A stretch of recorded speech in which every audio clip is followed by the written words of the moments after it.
Hello बच्चों, welcome to my channel.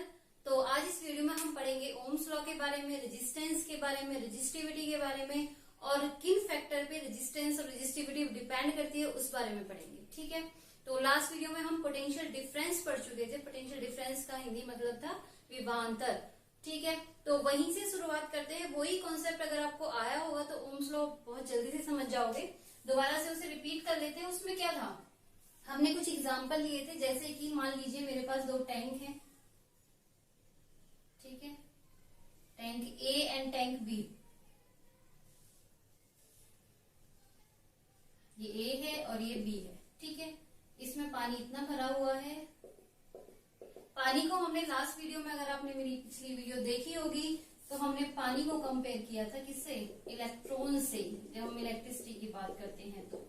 ठीक है, सेकंड केस, फर्स्ट केस ये हो गया, और मान लीजिए सेकंड केस और बना लेते हैं एक और यहाँ पे।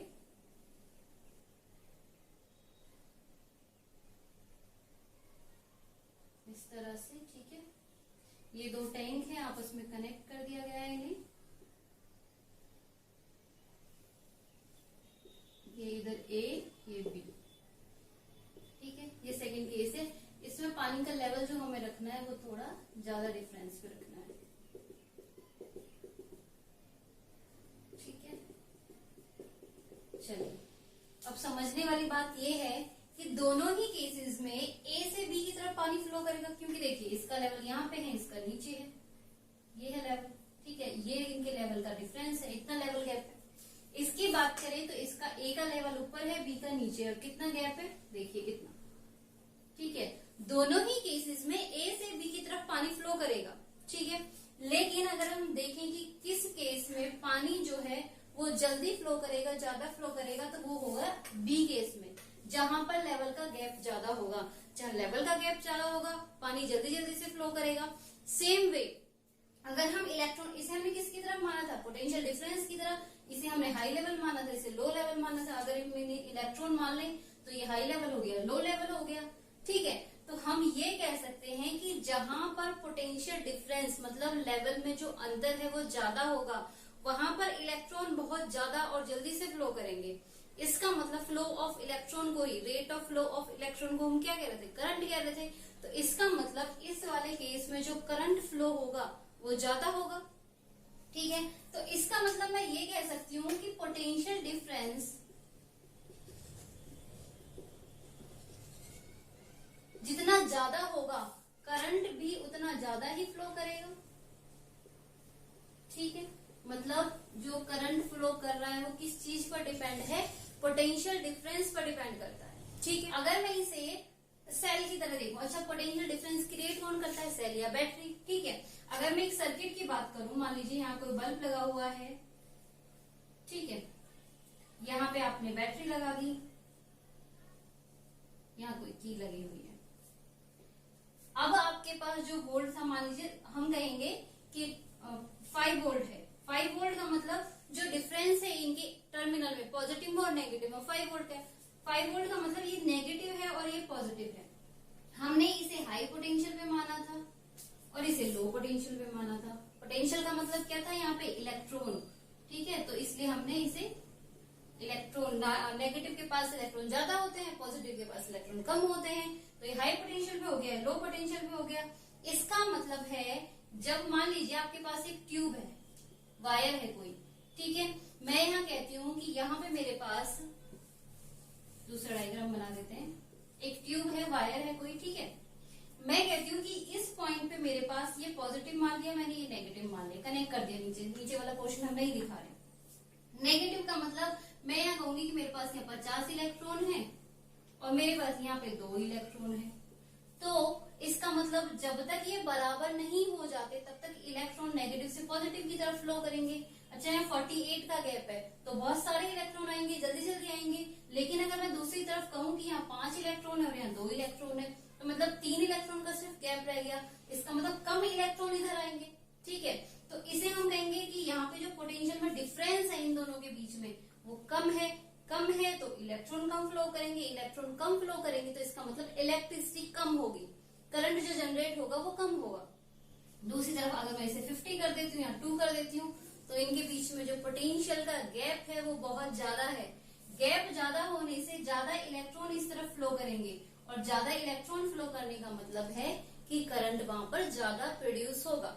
इन शॉर्ट हम ये कह सकते हैं कि जो करंट होता है वो डायरेक्टली जो डिपेंड करता है वो किस पे डिपेंड करता है, पोटेंशियल डिफरेंस पे। मतलब जैसे जैसे पोटेंशियल बढ़ेगा या घटेगा, करंट उसके हिसाब से ही बढ़ता या घटता रहेगा। ठीक है, तो मैं ये कह सकती हूँ इन शॉर्ट की जो करंट है वो पूरी तरह से पोटेंशियल पे डिपेंड करता है। ठीक है, इसे लिख लेते हैं हम यहाँ पे। तो करंट जो है, करंट का सिंबल याद होगा सभी को, हमने लिखा था सिंबल आई। ठीक है, हम एक साइन लगा रहे हैं, ये इसे कहते हैं डायरेक्टली प्रोपोर्शनल। ठीक है, डायरेक्टली प्रोपोर्शनल, प्रोपोर्शनल। इसका क्या मतलब है? इसका मतलब है कि एक चीज के बढ़ाने से अगर दूसरी चीज बढ़ रही है तो हम उसे कहेंगे डायरेक्टली प्रोपोर्शनल, और अगर इसे घटा रहे हैं तो घटना, एक चीज की घटाने से दूसरी का घटना, या फिर एक चीज के बढ़ाने से दूसरी का बढ़ना, वहां पे हम साइन लगाते हैं डायरेक्टली प्रोपोर्शनल का। इसका मतलब ये होता है पूरे सेंटेंस में। ठीक है, तो इसका मतलब करंट डायरेक्टली प्रोपोर्शनल किसके हो गया? पोटेंशियल के। ठीक है, हिंदी में कैसे लिखेंगे? विद्युत जो है वो डायरेक्टली प्रोपोर्शनल किसकी हो गई? विभवांतर की। ये भी होता है। ठीक है, इतना यहाँ तक सबको समझ आ गया। चलिए, अगर मैं इसे लिखना चाहूं तो ऐसे लिख सकती हूँ, V directly proportional to I। Same चीज है कि V के चेंज होने से I चेंज हो रहा है। ठीक है, ये तो हो गई एक बात। अच्छा, अब हम क्या करते हैं, जब हमारे पास ये डायरेक्टली प्रोपोर्शनल होता है, न्यूमेरिकल में हम इसे डायरेक्टली प्रोपोर्शनल नहीं ले सकते, हम इक्वल का साइन लगाते हैं इसकी जगह। जब भी हम इस डायरेक्टली प्रोपोर्शनल को हटा के कोई इक्वल का साइन लगाते हैं तो उसके साथ हम एक वैल्यू हमेशा मल्टीप्लाई करते हैं। ठीक है, उसे कहते हैं कांस्टेंट। ठीक है, तो यहाँ पे हम इक्वल का साइन लगा देंगे, जो कांस्टेंट आएगा वो आएगा आपके पास R। वैसे तो कुछ भी लिख सकते हैं, लेकिन यहाँ पे हम R लिख रहे हैं, उसका रीजन है वो अभी आपको समझ आएगा। तो V is equal to RI, ये आपके पास एक फॉर्मूला आ गया, और इसी को कहते हैं ओम्स लॉ। ठीक है, तो यहाँ पे R क्या है? रेजिस्टेंस। इसके बारे में डिटेल में पढ़ने वाले हैं हम अभी।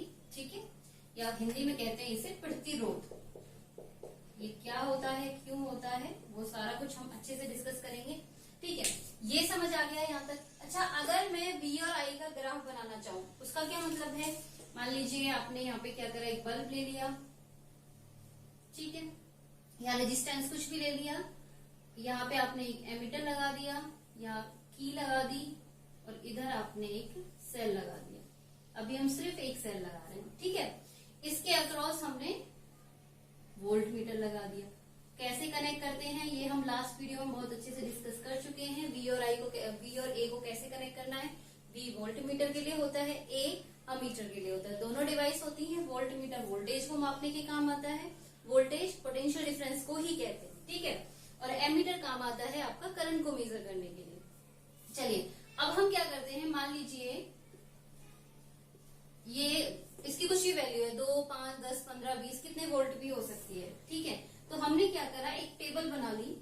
यहाँ पे हमने लिखा V और यहाँ लिखा I। तो पहले हमने V कुछ लिया XYZ। ठीक है, उसके हिसाब से I की कोई वैल्यू आएगी। उसके बाद हमने Y लिया, यहाँ पे कुछ वैल्यू आएगी, चेंज होके Z लिया, कुछ वैल्यू आएगी। ठीक है, इसके बाद अगर हम इसे ग्राफ में प्लॉट करें, इधर हम V लिखें पोटेंशियल और इधर हम I लिखें, तो बाद में क्या देखा गया, जैसे अपने ग्राफ प्लॉट करना सीख रखा होगा कि V की वैल्यू 2 है, यहाँ मान लीजिए 2 है, तो X देखिए Y पे V है, X पे I है। ठीक है, तो दोनों का 2 2 देखेंगे, यहाँ आ जाएगा। बढ़ाएंगे, मान लीजिए इसका 4 है, इसका 4 है, तो फिर यहाँ ऐसे आ जाएगा। इस तरह से एक ग्राफ बनाया गया। बाद में जब उस ग्राफ के डॉट को कनेक्ट किया गया, मिलाया गया, तो आपके पास एक स्ट्रेट लाइन ग्राफ आता है। ठीक है, तो यहाँ से हमें क्या पता चलता है, स्लोप कैसे निकालते हैं। स्लोप कैसे निकालते हैं, ऐसे y/x, मतलब ये वाली वैल्यू। कोई भी 2 पॉइंट ले लीजिए, जरूरी नहीं यही 2 लेने, कहीं भी आप बना लीजिए इस तरह से एक ट्रायंगल। ठीक है, तो y वाली वैल्यू माइनस x वाली वैल्यू, ये y। ठीक है, y2 minus y1, x2 minus x1। तो अब जब स्लोप निकालोगे, स्लोप आपको यहाँ पे निकालना नहीं है, वैसे सिर्फ समझने के लिए, जब आप स्लोप निकालोगे y/x, तो हमेशा आपके पास एक कांस्टेंट वैल्यू आएगी जो कि बताता है उसके रेजिस्टेंस को। ठीक है, इतना समझ आ गया। तो यहाँ से आपकी जो एग्जाम में आने वाली चीज है वो क्या है, पहली तो ये कि जब आप ग्राफ बनाओगे V और I के बीच में तो एक स्ट्रेट लाइन ग्राफ आएगा। अगर ग्राफ स्ट्रेट लाइन आ रहा है तो ये आप कहोगे कि वो सर्किट ओम्स लॉ को फॉलो कर रहा है। ठीक है, अगर ये ग्राफ स्ट्रेट लाइन नहीं आता तो वहां हम कहेंगे कि ये नॉन ओमिक सर्किट है। ओमिक सर्किट जो ओम लॉ को फॉलो करे और नॉन ओमिक जो ओम लॉ को फॉलो ना करे। ओम लॉ को फॉलो कौन से नहीं करते, जिनकी ग्राफ जो है वो स्ट्रेट लाइन नहीं आता। ठीक है, इतना समझ आ गया यहाँ तक। चलिए आगे बढ़ते हैं। ये वाला जो टॉपिक है ये मोस्ट इम्पोर्टेंट टॉपिक है इस चैप्टर का। इससे बहुत अच्छे अच्छे न्यूमेरिकल बनते हैं, तो इस टॉपिक को आपको बहुत अच्छे से समझना है। ठीक है, चलिए इतना समझ आ गया है यहाँ तक। अगर मैं इस फॉर्मूले को आगे बढ़ाऊं तो यहाँ से मैं क्या लिख सकती हूँ, V = IR तो मेरे पास है। ठीक है, अगर मैं यहाँ से I निकालना चाहूँ, I = R को इससे नीचे भेज दूंगी V/R। ठीक है, सेम वे अगर मैं यहाँ से R निकालना चाहूँ तो I को इसके नीचे भेज दूंगी R = V/I। ठीक है, तीन फॉर्मूले बन गए आपके पास, न्यूमेरिकल तीनों के बेस पे आ जाते हैं। सिंपल सी चीज है, जब V पूछे तो IR को मल्टीप्लाई कर दो, लेकिन I और R पूछे तो V के अपॉन में दूसरा वाला कर दो। I पूछे तो V के अपॉन में R कर दो और R पूछे तो V के अपॉन में I कर दो। ठीक है, यहाँ तक समझ आ गया। अच्छा, एक पॉइंट तो हमारे पास ये था कि जो I है वो डायरेक्टली प्रोपोर्शनल है V के। ठीक है, अगर मैं यहाँ से देखना चाहूँ तो I डायरेक्टली प्रोपोर्शनल V के तो है, ये तो मैं लिख चुकी हूँ, लेकिन 1/R है। इसे कहते हैं इनवर्सली प्रोपोर्शनल। इनवर्सली प्रोपोर्शनल इसका मतलब क्या है? इसका मतलब है, यहाँ डायरेक्टली का मतलब था कि इधर वाली चीज आप लेफ्ट हैंड साइड की चीज आप बढ़ाओगे तो राइट हैंड साइड की वैल्यू बढ़ेगी, लेफ्ट की कम करोगे तो राइट की कम होगी। लेकिन यहाँ पे क्या पूरा ही उल्टा होता है। अगर आप I को बढ़ाओगे तो R घटेगा, R को घटाओगे तो I बढ़ेगा, मतलब दोनों एक दूसरे के अपोजिट होते हैं। उसे कहते हैं इनवर्सली प्रोपोर्शनल, और हिंदी में इसे कहते हैं विद क्रमानुपाती। क्रमानुपाती।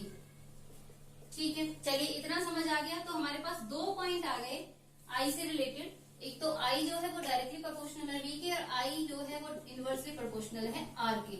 अब ये R का क्या चक्कर है, कैसे इसके इनवर्सली है, क्या होता है, वो सब हम पढ़ेंगे। ये सब नोट कर लेना पॉज करके। ठीक है, चलिए आगे बढ़ते हैं। तो नेक्स्ट टॉपिक R जो है आपका वो क्या है, रेजिस्टेंस। रेजिस्टेंस को हिंदी में कहते हैं प्रतिरोध। रेजिस्टेंस, प्रतिरोध। ठीक है, इसमें देखिए क्या होता है। इसका पहली बात तो सिंबल जो होता है वो R होता है, ये आप पढ़ चुके हो ऑलरेडी। ठीक है, क्या होता है बेसिक जो इसका लॉ है जिसपे ये वर्क करता है। मान लीजिए आपके पास कोई वायर है ये, ठीक है, आपने फ्री इलेक्ट्रॉन पढ़े थे, हमने फर्स्ट वीडियो में बहुत अच्छे से डिस्कस किया था कि फ्री इलेक्ट्रॉन क्या होते हैं। तो वायर के अंदर बहुत सारे एटम होते हैं, रैंडम होते हैं, बहुत सारे होते हैं, मिलियंस में होते हैं। ठीक है, छोटे से वायर में। अब क्या होता है, हर एटम से मान लीजिए इलेक्ट्रॉन निकल रहा है, कोई इलेक्ट्रॉन निकला किसी एटम से। ठीक है, अब क्या होता है, अब बहुत सारे एटम भी हैं इधर। ऐसा तो नहीं है कि इलेक्ट्रॉन निकला और सीधा दूसरी तरफ पहुंच गया, ऐसा कभी नहीं होता। क्या होता है, जब इलेक्ट्रॉन यहाँ से निकला तो एटम जो है वो उसे अपनी तरफ अट्रैक्ट भी करते हैं, दूसरे एटम। दूसरा क्या है, ये उनसे कोलाइड करते हैं, मतलब टकराते हैं उनसे। अच्छा, आप कहीं स्पीड से जा रहे हो, आप किसी चीज से टकरा जाओगे तो आपकी जो स्पीड है वो एकदम से कम हो जाएगी। ठीक है, सेम चीज होती है इलेक्ट्रॉन के साथ। जब ये इलेक्ट्रॉन मूव करता है तो सबसे पहले तो बात जो याद रखनी है आपको, इलेक्ट्रॉन के मूव होने को करंट कहते हैं। ठीक है, अच्छा अब ये क्या कर रहा है, अगर ये मूव हो रहा है, मान लीजिए आगे बढ़ा, ये इससे टकरा जाएगा, फिर ये टकरा के वापस इस तरह से हो गया, फिर आगे बढ़ा, फिर टकरा गया, फिर टकरा गया, ऐसे टकरा टकरा कर ये बाहर निकल पाता है। इसका मतलब जो इसका रास्ता है वो क्या रोकते हैं, एटम इसका रास्ता रोकते हैं। ठीक है, रास्ता रोकने का मतलब क्या है, इसकी स्पीड कम हो जाएगी। स्पीड कम होने का मतलब क्या है कि करंट कम हो जाएगा। ठीक है, और रेजिस्टेंस इसी को कहते हैं, रेजिस्टेंस का मतलब होता है प्रतिरोध, मतलब किसी के रास्ते में आपने बाधा डाल दी, किसी को आपने रोक दिया, उसी को रेजिस्टेंस कहते हैं। तो ये प्रॉपर्टी होती है किसी कंडक्टर की कि वो इलेक्ट्रॉन के फ्लो को स्लो डाउन कर देता है। कैसे? बाकी एटम उससे कोलाइड करते हैं, ठीक है, कोलिजन होता है। तो ये होता है आपका रेजिस्टेंस। चलिए इसकी डेफिनेशन लिखते हैं। तो इट इज द प्रॉपर्टी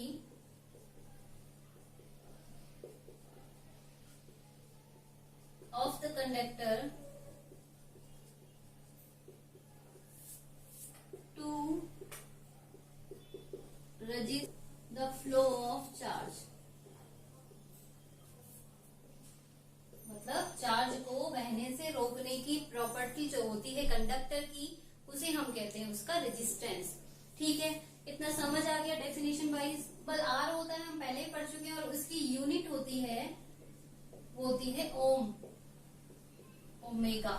ठीक है, इसकी यूनिट मतलब इसको मेजर करने के मात्रक, जैसे कि हम किलोग्राम को मास में मेजर करते हैं, उसी तरह से हम रेजिस्टेंस को ओम में मेजर करते हैं। ठीक है, ये इसका सिंबल हो गया। अच्छा, हमने अब तक पढ़ा है कि जो करंट था वो हमने सबसे पहले ओम लॉ में क्या पढ़ा कि वो पूरी तरह से पोटेंशियल पे डिपेंड करता है, कि करंट डायरेक्टली प्रोपोर्शनल होता है पोटेंशियल के, मतलब पोटेंशियल डिफरेंस जितना ज्यादा होगा उतने इलेक्ट्रॉन फ्लो करेंगे, और जितने ज्यादा इलेक्ट्रॉन फ्लो करेंगे उतना ही ज्यादा करंट होगा। ठीक है, रेजिस्टेंस का जो सर्किट सिंबल होता है, सर्किट सिंबल जो होता है वो होता है इस तरह से जिगजैग सिंबल से ही पता लग रहा है कि कोई चीज आ रही है, उसके रास्ते में बैरियर लगा देना, एक तरह से ब्रेकर लगा देना। ठीक है, अच्छा, दूसरा एक और होता है रियोस्टेट होता है, रियोस्टेट। वो क्या होता है? देखिए, जो रेजिस्टेंस होता है देखने में कुछ ऐसे होते हैं, इस तरह से वायर निकले होते हैं, यहाँ से ये वुडन के बने होते हैं, वुड के, और इनमें कुछ कलर के पेंट लगे होते हैं लाइन वाइज इस तरह से। तो जो ये कलर होते हैं, इनसे हमें पता चलता है कि उसकी वैल्यू कितनी है उस रजिस्टर की। रजिस्टर क्या है? फिक्स रेजिस्टेंस है। हमने बना दिया कि हाँ ये 20 ओम का है, हमने इसे एक रजिस्टर कह दिया। 20 है, 30 है, 50 है, 100 है, ठीक है, माइक्रो में, मिली में, जो भी है। ठीक है, रियोस्टेट क्या होता है? मान लीजिए आपने कोई सर्किट बनाया, आपको उस सर्किट में बार बार उस रेजिस्टेंस को चेंज करने की जरूरत पड़ रही है, तो आप हर बार तो ये निकालोगे फिर लगाओगे, बहुत सारा टाइम लग जाता है। तो एक रियोस्टेट भी आता है, एक डिवाइस है, इस तरह से कुछ सर्कुलर होती है ये यहाँ पे। ठीक है, आपको मैं स्क्रीन पे दिखा दूंगी। और उसके बाद यहाँ 2 वायर लगाने का कनेक्शन होते हैं, इस पर एक स्लाइड करने के लिए बना होता है। तो अब जब आप इसको इधर स्लाइड करते हो तो रेजिस्टेंस की वैल्यू कम हो जाती है, इधर स्लाइड करते हो तो बढ़ जाती है। तो इसे कनेक्ट कर देते हैं हम सर्किट में एक बार ही। उसके बाद हमें अगर रेजिस्टेंस को चेंज करना है, कम या ज्यादा करना है, तो हम इसे सिर्फ स्लाइड करके कर सकते हैं। ठीक है, इसके बारे में भी ज्यादा पढ़ने की जरूरत नहीं है आपको। इसका सिंबल है रियोस्टेट का इस तरह से, और इस तरह से एक एरो, या फिर इसका दूसरा सिंबल है इस तरह से। ठीक है, और ये इस तरह से, ये रियोस्टेट का सिंबल है। ठीक है, चलिए, लेकिन ये आपके ज्यादा काम का नहीं है अभी। एक डिवाइस होती है ओम मीटर, जैसे आपने एम मीटर पढ़ा, वोल्ट मीटर पढ़ा, उसी तरह से एक ओम मीटर होता है, बिल्कुल उन्हीं की तरह होता है दिखने में। एक बॉक्स सा होता है, यहाँ पे पिन होती है, यहाँ 0 1 2 3 4 लिखा होता है। ठीक है, यहाँ पे 2 पॉइंट होते हैं, सर्किट के बीच में से 2 वायर निकाल के इसको जोड़ दिया जाता है। तो ओम मीटर किस काम आता है? किसी भी चीज का जो आपका कोई भी सर्किट है उसमें अगर आपको रेजिस्टेंस पता करना है तो आप बीच में ओम मीटर को लगा देते हो। ठीक है, तो ये हो गई, थोड़ी एक्स्ट्रा बातें हैं, ये रब कर देती हूं मैं। चलिए, इतना समझ आ गया। अब कैसे रेजिस्टेंस जो है वो करंट को कैसे चेंज करता है वो देखते हैं। मान लीजिए कोई सर्किट बना लेते हैं हम, मैंने इधर एक रेजिस्टेंस लगा दिया, रेजिस्टेंस का सिंबल मैंने आपको बता दिया है इस तरह से। यहाँ की लगा दी, यहाँ एक बैटरी लगा दी, मान लो वो 50 वोल्ट है, रेजिस्टेंस मान लीजिए यहाँ 20 ओम है। ठीक है, और यहाँ पे आपको कोई एमीटर लगा दो जहां पे आपको करंट मेजर करना है। ठीक है, सेकेंड सर्किट बना लीजिए सेम वे, इसमें आपने रेजिस्टेंस को चेंज करना है। ठीक है, और ये आपने यहाँ बैटरी लगा दी, यहाँ बीच में की लगा दीजिए पॉजिटिव इस तरह से। ठीक है, अच्छा, अब दोनों केसेस में क्या है आपके पास कि यहाँ पे मान लीजिए आपने 50 वोल्ट ले लिया और यहाँ पे जो रेजिस्टेंस है वो 10 ओम है, ठीक है। अच्छा, दोनों केसेस में आपके पास जो पोटेंशियल डिफरेंस है वो सेम है, ठीक है, वोल्ट सेम है, लेकिन आपके पास डिफरेंस क्या है, ये डिफरेंट है, क्या, रेजिस्टेंस। यहाँ रेजिस्टेंस अलग है, वहां रेजिस्टेंस अलग है। तो अगर मैं दोनों केसेस में करंट निकालना चाहूँ तो फॉर्मूला होता है V is to I R. तो I निकालने के लिए क्या करोगे, V अपॉन आर। कितना आ जाएगा, V मतलब 50 और R कितना है यहाँ पे 20। यहाँ अगर मैं बात करूं तो ये कट करेंगे तो ये आ जाएगा 2.5, ठीक है। यहाँ I निकालेंगे तो V अपॉन आर मतलब 50 अपॉन 10, तो ये कितना आया 5। इसका मतलब है दोनों केसेस में करंट की वैल्यू अलग थी। जिस केस में आपने रेजिस्टेंस ज्यादा लगाया उस केस में आपके पास करंट आया 2.5 एम्पियर मतलब 2.5 एम्पियर का, ठीक है। सेम सर्किट सेम वोल्टेज लगाई आपने, लेकिन आपने क्या करा, उसके अंदर रेजिस्टेंस जो है वो छोटा लगा दिया। रेजिस्टेंस जैसे ही कम हुआ आपकी जो वैल्यू आई करंट की वो आ गई 5 एम्पियर, मतलब डबल हो गई एक तरह से। तो हम यहाँ से कह सकते हैं कि जो रेजिस्टेंस है वो इनवर्सली प्रोपोर्शनल है। पहली बात तो उल्टा होता है कि रेजिस्टेंस को बढ़ाया तो करंट कम हो गया, रेजिस्टेंस को घटाया तो करंट ज्यादा हो गया, ठीक है। तो यहाँ से दूसरी चीज ये पता चलती है कि जो करंट है वो बिल्कुल सिर्फ पोटेंशियल पे डिपेंड नहीं करता, वो पोटेंशियल के साथ साथ रेजिस्टेंस पे भी डिपेंड करता है। चलिए नेक्स्ट टॉपिक की तरफ बढ़ते हैं। तो नेक्स्ट टॉपिक है आपका कि रेजिस्टेंस डिपेंड्स अपॉन, मतलब वो फैक्टर हमें डिस्कस करने हैं जिन पर रेजिस्टेंस डिपेंड करता है। किन किन चीजों से रेजिस्टेंस घटता है, बढ़ता है, कितना घटता बढ़ता है, वो सारी चीजें हमें देखती है, ठीक है। हमने करंट के बारे में पढ़ा था कि करंट क्या होता है, V के साथ बढ़ता है, करंट I के साथ करंट जो होता है वो रेजिस्टेंस के साथ घटता है, मतलब रेजिस्टेंस बढ़ा होगा तो करंट घटेगा, ठीक है। तो अब देखते हैं कि रेजिस्टेंस किन किन चीजों के साथ घटता या बढ़ता है। रेजिस्टेंस फिर से रिपीट कर देती हूँ। रेजिस्टेंस का मतलब क्या था, आपके पास मान लीजिए कोई वायर है, उसमें एटम्स हैं, ठीक है। तो एक इलेक्ट्रॉन अगर इसमें से पास होता है तो उसे इन सबसे टकरा के जाना पड़ता है, ये सीधे सीधे नहीं निकल पाता। तो इसी रुकावट को, इसी प्रतिरोध को हम क्या कहते हैं, रेजिस्टेंस कहते हैं, ठीक है। अच्छा, मान लीजिए सिंपल सा एग्जांपल लेते हैं, एक ही एग्जांपल से दोनों पॉइंट समझ आ जाएंगे आपको। मान लीजिए यहाँ आपका घर है, ठीक है, यहाँ आपका स्कूल है, आपको घर से स्कूल तक आना है, ये रास्ता है। रास्ते में मान लीजिए बहुत सारे लोग हैं, मतलब भीड़ भाड़ है, सुबह सुबह स्कूल आते हो तो बहुत सारी भीड़ भाड़ भी होती है, ठीक है, बहुत सारे लोग हैं। ये लोग यहाँ पे एटम का काम करेंगे, ठीक है, और आप एक इलेक्ट्रॉन की तरह बिहेव करोगे। मान लीजिए आपको अब घर से स्कूल आना है, ठीक है, तो अगर घर से स्कूल का रास्ता दूर बड़ा होगा, ठीक है, तो आपको देखिए कितने सारे एटम से टकरा टकरा के आना पड़ेगा, कितने सारे लोगों के बीच से निकल के आना पड़ेगा।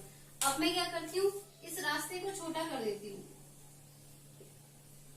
रास्ता छोटा हो गया, मतलब आपका घर जो है वो स्कूल के काफी पास है, स्कूल के पास है, लेकिन भीड़ भाड़ अभी भी होती है। इसका मतलब इस बार भी आपको क्या करना पड़ेगा, लोगों से टकराते हुए आपको स्कूल तक आना पड़ेगा। लेकिन आपने देखा कि यहाँ पे जब रास्ता लंबा था तो अब जो लोगों से मिल रहे थे, टकरा रहे थे, वो ज्यादा थे, लेकिन जब आपने रास्ता छोटा कर दिया तो वहां पे जो लोग थे वो भी कम हो गए और आपको जो उनके साथ कोलिजन हुआ वो भी कम हो गया। इसका मतलब जैसे ही आपने लेंथ को बढ़ा दिया तो आपके बीच में जो लोग रुकावट पैदा कर रहे थे वो भी बढ़ गए, ठीक है। इसी रुकावट को हम कहते हैं रेजिस्टेंस। तो सेम वे इलेक्ट्रॉन जब एक लंबी वायर से निकलता है, वायर की लेंथ ज्यादा होती है तो रेजिस्टेंस अपने आप बढ़ जाता है, क्योंकि उसे बहुत सारे एटम से टकरा के जाना है, ठीक है। लेकिन अगर वायर को मैं छोटा कर दूं तो उसे बहुत कम एटम से टकराना पड़ेगा और उस टकराव को ही हम रेजिस्टेंस कहते हैं। तो इसका मतलब है जो वायर लंबा है तो रेजिस्टेंस ज्यादा है, वायर छोटा है तो टकराव या फिर रेजिस्टेंस कम है। तो मैं सीधे सीधे कह सकती हूँ कि जो वायर है वो डायरेक्टली प्रोपोर्शनल टू है एल के, मतलब जैसे जैसे आप लेंथ बढ़ाओगे वैसे वैसे प्रतिरोध या फिर रेजिस्टेंस उसका बढ़ता रहेगा, ठीक है। एक पॉइंट तो ये हो गया। दूसरा पॉइंट समझने के लिए, मान लीजिए आपके जो घर से और स्कूल का जो रास्ता है, ठीक है, अभी वो इतना मतलब कम चौड़ा है, पतला है, लेकिन अगर वही रास्ते को हम क्या कर दें, ब्रॉड कर दें, रास्ता चौड़ा कर दें, तो अब क्या होगा, आपको अब इजीली आप निकल पाओगे, ठीक है। इजीली निकल निकल पाने का मतलब है कि आप लोगों से कम टकराओगे, लोगों से कम टकराने का मतलब है कि आपको रेजिस्टेंस कम मिलेगा। तो इसका मतलब मैं कह सकती हूँ ये हो गया इसका एरिया ऑफ क्रॉस सेक्शन। मतलब सेम वे अगर वायर पतला है तो एटम को ज्यादा रुकावट फील करनी पड़ेगी, रेजिस्टेंस ज्यादा रहेगा। लेकिन वायर अगर ब्रॉड है उसका एरिया क्रॉस सेक्शन मतलब कितना वो चौड़ा है, गोलाई कितनी है, ठीक है। अगर उसका एरिया ऑफ क्रॉस सेक्शन ज्यादा है तो इसका मतलब एरिया ज्यादा होने से उसे कम रेजिस्टेंस फील करना पड़ेगा। तो मैं ये कह सकती हूँ जो रेजिस्टेंस है वो इनवर्सली प्रोपोर्शनल है एरिया के। मतलब एरिया आप बढ़ा दोगे, उसे चौड़ा कर दोगे वायर को तो रेजिस्टेंस कम हो जाएगा, पतला कर दोगे तो रेजिस्टेंस ज्यादा हो जाएगा, ठीक है। अगर इन दोनों को मैं जोड़ के लिखूं तो R directly proportional to L होता है अपॉन में A होता है। इतना समझ आ गया। इसका मतलब जो रेजिस्टेंस है वो लेंथ पे और एरिया पर डिपेंड करता है। लेंथ ज्यादा तो रेजिस्टेंस ज्यादा, एरिया की बात करें तो एरिया अगर ज्यादा तो रेजिस्टेंस कम, ठीक है, और एरिया कम तो रेजिस्टेंस ज्यादा, अपोजिट होता है। यहाँ तक ये समझ आ गया। जैसे हमने हमारे पास V directly proportional to I था, इसे हटाने के लिए हमने एक कांस्टेंट रखा था, उसी तरह से यहाँ पे भी प्रोपोर्शनलिटी कांस्टेंट, इसको हटाने के लिए प्रोपोर्शनलिटी साइन को हटाने के लिए हमें कांस्टेंट वैल्यू पुट करनी है, ठीक है। तो कांस्टेंट वैल्यू हम एक फिक्स वैल्यू होती है, ठीक है। यहाँ पे हम जो पुट करते हैं वो होती है, हम उसे कहते हैं रो, इस तरह से, ठीक है। रो इसे कहते हैं रेजिस्टिविटी। क्या होती है रेजिस्टिविटी? रेजिस्टिविटी को हिंदी में कहते हैं प्रतिरोधकता, ठीक है, प्रतिरोधकता। और इसकी डेफिनेशन क्या होगी? It is the ability of material to oppose flow of current. मतलब किसी भी मटेरियल से की ये एबिलिटी है कि वो अपने अंदर से फ्लो होने वाले करंट को रोकता है। रेजिस्टेंस भी यही काम करता है। देखते हैं दोनों में अंतर क्या होता है, ठीक है। अच्छा, अगर मैं इस फॉर्मूले से अगर मुझे रेजिस्टिविटी चाहिए तो मैं रेजिस्टिविटी को कैसे निकालूंगी? इन दोनों टर्म्स को दूसरी तरफ भेज दूंगी तो आर ए अब ऊपर पहुंच जाएगा ए अपॉन एल, ठीक है। अगर मैं यहाँ से यूनिट निकालना चाहूँ तो कैसे निकालोगे? रो की यूनिट क्या हो जाएगी? आर की क्या होती है? ओम। एरिया की होती है एसआई यूनिट मीटर स्क्वायर, ठीक है। और लेंथ की होती है मीटर। तो यहाँ से एक पावर कट हो गई तो कितना बचा? ओम मीटर। ये हो गई इसकी एसआई यूनिट, किसकी? रेजिस्टिविटी की, ठीक है। यहाँ तक समझ आ गया। अच्छा, अब हमने इतना समझ लिया कि जो रेजिस्टेंस है वो लेंथ पे, एरिया पे डिपेंड करता है और कहीं ना कहीं वो रेजिस्टिविटी पे भी डिपेंड करता है। अब रेजिस्टिविटी क्या होती है, क्यों होती है, वो देखते हैं। रेजिस्टिविटी क्या है? ये उस चीज की मटेरियल पर डिपेंड करता है कि वो चीज किस चीज से बनी हुई है। रेजिस्टिविटी लेंथ एरिया पर डिपेंड बिल्कुल नहीं करती, ये सिर्फ मटेरियल पे डिपेंड करती है कि किस मटेरियल से बना हुआ है आपके पास, ठीक है। कॉपर का है तो रेजिस्टिविटी अलग होगी, एल्यूमिनियम का है तो रेजिस्टिविटी अलग होगी, अलॉयज है तो रेजिस्टिविटी बिल्कुल अलग होगी, ठीक है। देखिए एक एग्जांपल से समझते हैं। मान लीजिए आपके पास एक रॉड है, दो रॉड नहीं वायर समझ लीजिए, ठीक है। ये एरिया दोनों का बराबर अलग अलग है। मान लीजिए ये एरिया दिख भी रहा है, ये ब्रॉड है और ये थोड़ी नैरो है, तो यहाँ एरिया कम है, यहाँ एरिया ज्यादा हो गया। इसकी लेंथ L1 है, इसकी L2 है। लेकिन मैंने कह दिया कि दोनों के दोनों कॉपर से बने हुए हैं, कॉपर, ये भी कॉपर से बना हुआ है, तो मैं कहूंगी कि कॉपर से बना हुआ है, इसका मतलब चाहे वो किसी शेप का हो, कितनी लेंथ हो, कितना एरिया हो, अगर कोई चीज कॉपर से बनी है तो उसकी रेजिस्टिविटी जो है, रेजिस्टिविटी प्रतिरोधकता जो है वो फिक्स होगी, वो चेंज नहीं होगी। तो दोनों केसेस में रेजिस्टिविटी सेम रहेगी। लेकिन अगर मैं यहाँ बात करूं रेजिस्टेंस की, इसे एरिया A1 L1 या एरिया A2 L2, ठीक है। लेकिन जब हम रेजिस्टेंस की बात करेंगे तो रेजिस्टेंस यहाँ देखिए एरिया ज्यादा है, ठीक है, और लेंथ कम है, तो इसका मतलब इसका रेजिस्टेंस कम होगा लेकिन इसका रेजिस्टेंस ज्यादा होगा। इसका मतलब चाहे वो कॉपर से बनी हुई है, रेजिस्टेंस डिपेंड नहीं करता मटेरियल पे, रेजिस्टेंस सिर्फ लेंथ और एरिया देखता है, लेंथ और एरिया देखता है, ठीक है। रेजिस्टिविटी क्या है? सेम रहेगी, इसे किसी भी शेप में डाल दो आप। दूसरा अगर हम केस देखें, मान लीजिए ये एल्यूमिनियम से बना हुआ है, ये इसका एरिया A है, लेंथ L है, ठीक है। आपके पास दूसरा कोई वायर है,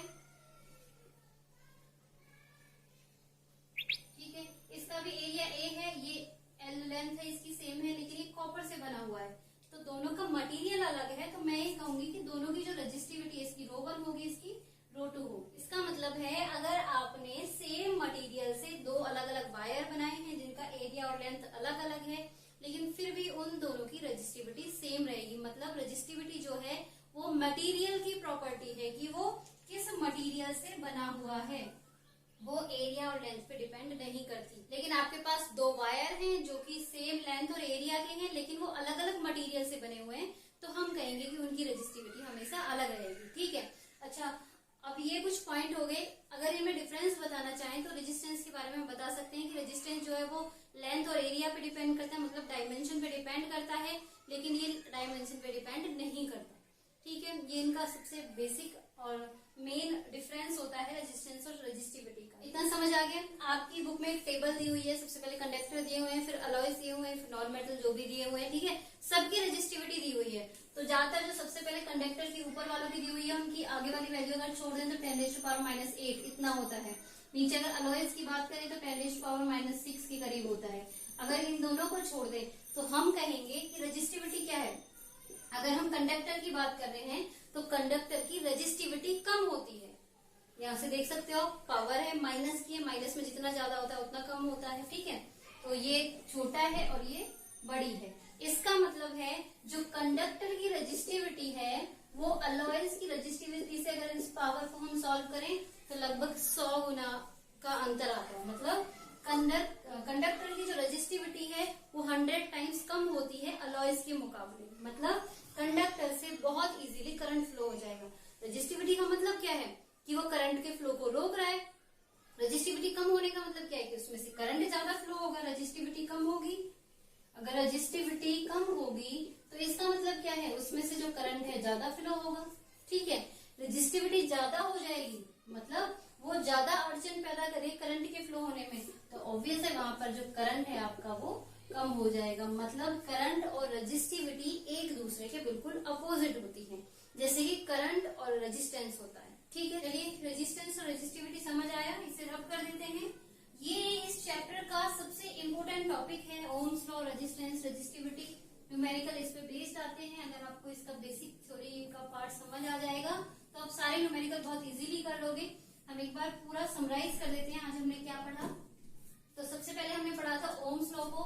वहां से हमारे पास V = IR फॉर्मूला आया था। इसका मतलब था कि जैसे जैसे आप पोटेंशियल डिफरेंस बढ़ाओगे वैसे वैसे करंट बढ़ता रहेगा, लेकिन जैसे जैसे आप रेजिस्टेंस को बढ़ाओगे करंट उसके साथ साथ कम होता है।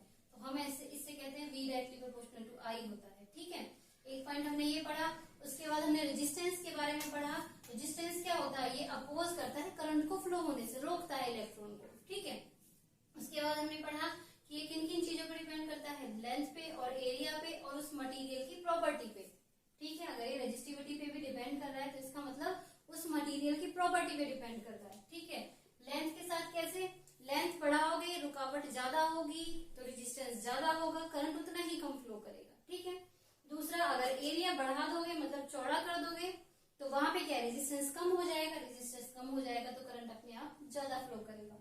उसके बाद हमने रेजिस्टिविटी को पढ़ा था। अगर यहाँ से फॉर्मूला निकाले तो हमने यहाँ से इस तरह से किया था। ठीक है, अच्छा यहाँ पे करंट जो होता है उसकी यूनिट होती है एम्पियर।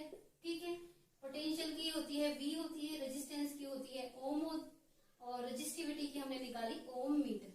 ठीक है, ये यूनिट आपको सारी याद रखनी है।